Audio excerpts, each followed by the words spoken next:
নমস্কার সবাইকে। সবাই কেমন আছেন? আজকে আবার একটা ব্লগ শুরু করলাম। তো সকালবেলা ঘুম থেকে উঠে গাড়িতে গিয়ে দেখি গাড়ির এই অবস্থা। তো গাড়িটা খুব ভালো করে পরিষ্কার করে নিয়ে তারপরে যেতে হবে। তো 6:30টায় জয়েনিং। আমি এখানে 6:10-এ অ্যালার্ম দিছি। বুঝতেই পারি নাই রাত্রে এরকম টেম্পারেচার -1 হয়ে গেছে। যেই কারণে গাড়ির মধ্যে বরফ জমে গেছে। নয়তো ঘর থেকে গরম জল নিয়ে আসতাম। আ তো গাড়ির মধ্যে যে জল ছিল সেই জল দিয়েই খুব তাড়াতাড়িভাবে বরফের ক্লিনার দিয়ে গাড়িটা ক্লিন করে নিচ্ছি। আদারওয়াইজ গাড়ি এ চালাতে এই দিনে গাড়ি অ্যাক্সিডেন্ট খুব বেশি হয়। যেহেতু মানে খুব কুয়াশার কারণে কিছু দেখা যায় না। আর এরকম বরফ থাকে। আমরা খুব ভালোভাবে যতটুকু দেখার জন্য লাগে তো ক্লিন করে তো এই তো চলে যাচ্ছি। তো ফুললিটা ক্লিন হয় নাই যেহেতু আমার ওদিক দিয়ে দেরি হয়ে যাচ্ছে। অলরেডি আমার 5 মিনিট দেরি হয়েছিল আজকে। তো এই তো চলে আসলাম। নামতে আর ইচ্ছে করছে না গাড়ি থেকে। এরকম ঠান্ডা বাতাস আর বরফ। এই ঘাসগুলো পর্যন্ত বরফে একদম জমে গেছে। খুবই কষ্ট এই ঠান্ডায়। আর কাজ শেষে এখন আসলাম বাসায় 4টার দিকে।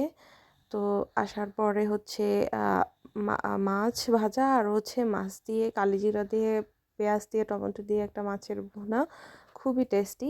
তো এটা দিয়ে দুপুরের খাবার খেলাম। তারপর রাত্রেবেলা বাচ্চারা বায়না করছে একটু অন্য কিছু খাবে। তো ওদের জন্য চিংড়ি মাছ, তারপর অ্যাভোকাডো দিয়ে একটা ডিশের মতো তৈরি করলাম।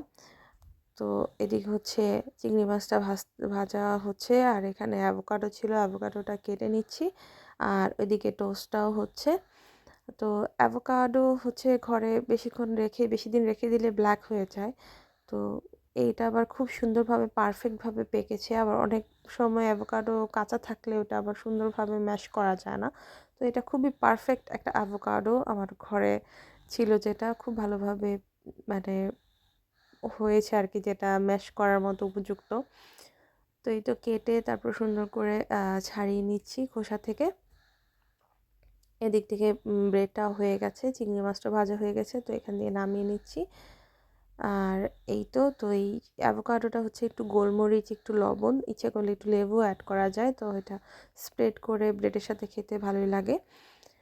তো আমি তো এখানে সবগুলো একসাথে মিশিয়ে নিচ্ছি। তো প্রায় স্প্রেড করা হয়ে গেছে। খুব ভালোভাবে ম্যাশ করে নিচ্ছি। ম্যাশ করার পরে তারপর অ্যাভোকাডোটা আর একটু লবণ লাগবে আর একটু গোলমরিচ লাগবে, তো আমি অ্যাড করে দিলাম। তারপর এখানে এই তো ব্রেডটা নিলাম, ব্রেডটা ভালোভাবে টোস্ট করে নিয়েছি। তো একটু শক্তভাবে টোস্ট করলে হয়তো খেতে ভালো লাগে।